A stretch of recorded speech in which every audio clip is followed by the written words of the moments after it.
ازيكم يا حلوين؟ عاملين ايه؟ النهارده تاني يوم مدرسة. ما اقولكوش بقى اليوم امبارح كان عامل ازاي بعد ما رجعنا من المدرسة. طبعا هم راجعين، معاهم واجبات كتير جدا. ما كانوش مش متخيلين ان من اول يوم هياخدوا واجبات كتير. كل المواد تقريبا خدوا فيها واجبات. هما كانوا فاكرين ان اول يوم بقى مفيش فيه واجبات وبقى وهنقعد كده شوية وخلاص. لا، الموضوع راجع مختلف خالص معاهم. كل المواد فيها واجبات، عربي على حساب على انجليزي على علوم على دراسات، كله. مفيش مادة ما فيهاش واجب. ده غير طبعا ان احنا هنجلد الكشاكيل بتاعت المدرسة، فدي لوحدها فيلم تاني وقصة تانية بقى. فطبعا رجعوا بقى اتغدوا، غيروا هدومهم الاول وبعدين كده اتغدوا، وبعد كده يلا نبتدي بقى على ما خلصنا الواجب ده ودخلنا على الواجب ده. وهنا واجب وهنا الحصة ما كملتش فهنرجع نكملها تاني، ننقل الحصة اللي ما كتبناهاش في الفصل. وهنا شوية وهنا شوية على ما خلصنا الواجبات كلها. اتفضل ان احنا نعمل الكشاكيل. ده بقى عايز كشكول 100 وده عايز كشكول 80 وهنا 60 وهنا جلاد احمر هنا اخضر. موضوع كبير لحد ما خلصنا تجليد الكشاكيل. وكمان نضيف عليها ان هم استلموا الكتب، فعايزين كمان الكتاب يتجلد اللي هو الجلاد الشفاف ده، علشان ما يحصلوش اي حاجة بقى، ما يقعش عليه اي حاجة او تتقطع او اي حاجة، فبنجلده برضو. فعلى ما خلصوا بقى الفيلم ده كله وكل واحد عرف الكشاكيل بتاعته والالوان بتاعته وحطها في شنطته، كان الوقت عدى كتير قوي. يعني كنا وصلنا للساعة مثلا 9 بالليل.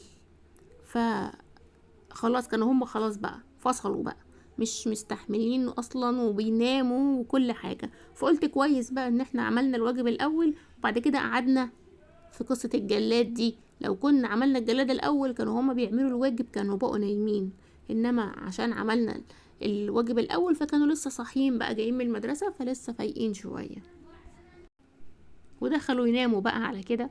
وده كان بالنسبة لهم اول يوم دراسة، وهم بالنسبة لهم ما اعتقدش انه كان حلو قوي، لان زي ما بقول لكم هم نسيوا.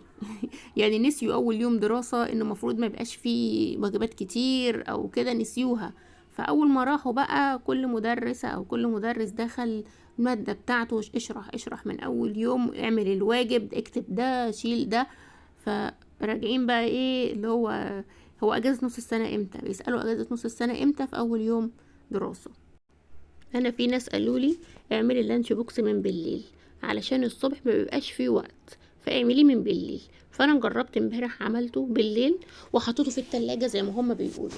يعني انا دايما بعمل في المدرسة سندوتشات جبنة، سندوتشات كده جبنة بالخيار، حاجات كده. فمفيش بقى اللحوم والحاجات دي ما بنروحش بيها المدرسة، علشان اللي عايز ياكل الحاجات دي ياكلها في البيت، انما ما بنوديش بيها المدرسة. فقالوا لي اعملي سندوتشات الجبنه والخيار وكل اللي انت عايزه تعمليه ده وحطيه في اللانش بوكس، وحطي اللانش بوكس في التلاجة، والصبح طلعيها من التلاجة. وطبعا هما بيحطوها في شنطتهم، وعلى ما يروحوا المدرسة ويجي وقت البريك عشان يطلعوا سندوتش هيكون خلاص ما الاكل ما بقاش ساقع، هيكون خلاص بقى كويس واكنه ما اتحطش في التلاجة وخلاص. فانا النهارده عملت كده، عملت اللانش بوكس من بالليل وحطيته في التلاجة، والصبح حطيته على طول في الشنطة. هو صراحة في كوقت اسرع، انك الصبح مبيبقاش عندك وقت، فكده اسرع بكتير يعني. بس هجرب بقى لما يرجعوا من المدرسة ونشوف هل الاكل فيه كان السندوتشات فيه كان طعمها حلو، كانت ساقعة ولا لا، خلاص السقعية بتاعتها راحت وكانت عادية خالص. لما يرجعوا ان شاء الله هشوف واقول لكم برضو، عشان اللي عايز يعمل الفكرة دي لو نجحت هتبقى فكرة حلوة انها تتعمل، وكمان هتوفر وقت كتير قوي. نسيت اقول لكم عن قصة التدوير على الكشكول 100 ورقة. كشكول 100 ورقة مش موجود كتير، تدوروا عليه من مكتبة لمكتبة لمكتبة على ما تلاقوه. وطبعا مطلوب المدارس كلها طالباه دلوقتي، فيعني مش موجود كتير. فانت وحظك بقى، دخلتي المكتبه لقيتيه يا ما لقيتيهوش. طب بيقولوا لو ما لقيتهوش نعمل ايه؟ في مدرسين قالوا كده، قالوا هاتوا كشكول 60 وكشكول 40 ودبسوهم مع بعض. واللي يقول لك هات كشكول 60 وهات كشكول 60 ودبسهم، ويبقى انت كده جايب اعلى من المطلوب. ما هو كل واحد بيدور على اي اقتراحات. طب هنعمل ايه؟ ما هو لازم الكشكول ده مطلوب ويتقسم كمان، مش عارفه عشان هياخدوا فيه حاجات طول السنه. فامبارح كانت رحلة البحث عن كشكول 100 ورقة موجودة طول اليوم لحد ما لقينا كشكول 100 ورقة أخيرا في مكتبة، وما كانش فيه كتير، يعني اللي لحق خد واللي ملحقش خلاص بقى هيدور في مكان تاني هو وحظه. انا عايزاكم تفكروا معايا وتقولوا لي افكار لللانش بوكس، بس تبقى افكار عاديه، يعني بلاش السندوتشات اللي فيها لحمه وفراخ والحاجات اللي زي دي قلت لكم ما بنروحش بيها المدرسه. فكروا لي في سندوتشات متغيره طول الاسبوع، تبقى سندوتشات عاديه زي اللي كنا بناخدها زمان واحنا رايحين المدرسه. غير كده صعب، يعني صعب ان الواحد يودي ابنه او بنته بسندوتشات همبرجر ولحمه وبانيه وكفته، وده في بيتزا كمان ساعات الناس بتودي، فدي خلوها في البيت ما نروحش بها المدرسة. فاللي عنده فكرة عن طريقة العمايل الجبنة مثلا مختلفة، نحط على الجبنة حاجة مختلفة غير الخيار يعني، يا ريت يقولها لي في التعليقات.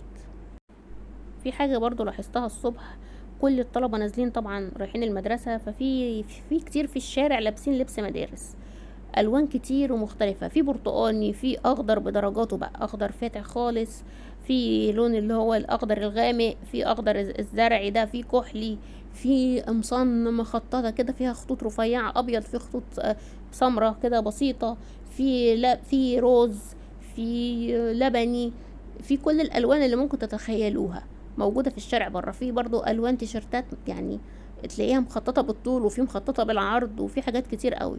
كل مدرسة بتعمل التيشيرت بتاعها بتحاول تحط فيه اي حاجة مختلفة عن المدرسة التانية. زمان بقى واحنا صغيرين انا فاكرة ان الالوان بتاعت لبس المدرسة ما كانتش كده خالص، كان مثلا اعدادي وثانوي بيلبسوا قميص ابيض وجيبة كحلي وخلاص، اعدادي او ثانوي، او قميص ابيض وجيبة بني. وفي الابتدائي كانوا بيلبسوا دريل مثلا بني، دريل كحلي، اي حاجة شبه كده. انما البرتقاني والروز والاحمر والاخضر والازرق ما كانش موجود، يعني كلنا كنا بنبقى ماشيين في الشارع شبه بعض كده، لون واحد تقريبا. انما دلوقتي في الوان يعني كتير قوي، كل الدرجات وكل الاشكال موجودة في الشارع. بس كده يا جماعة، دي قصة اللي حصلت بتاعة اول يوم دراسة، واستنى النهاردة اما نشوف لما يرجعوا من المدرسة هيبقى معاهم واجبات ايه، وايه اللي حصل معاهم، وايه القصص الجديدة اللي هتحصل، ولو في حاجة مختلفة وغريبة هقول لكم عليها في الفيديوهات اللي جاية. ما تنسوش يا جماعة تشتركوا في القناة وتفعلوا الجرس، ولو في حد عنده اي فكرة لاي حاجة ياريت يكتبها لي في التعليقات وانا هقراها على طول وارد عليه في التعليقات. وفي فيديو انا عملته لكم واحنا بنشتري حاجات المدرسه، الكشاكيل والحاجات دي كلها والاقلام والحاجات دي كلها، عملته لكم بس لسه هينزل في القناه قريب عشان تبقوا عارفين احنا اشترينا ايه والمحلات اللي اشترينا منها والتخفيضات والخصومات اللي كانت موجوده ايه. اشوفكم في الفيديو اللي جاي. باي باي.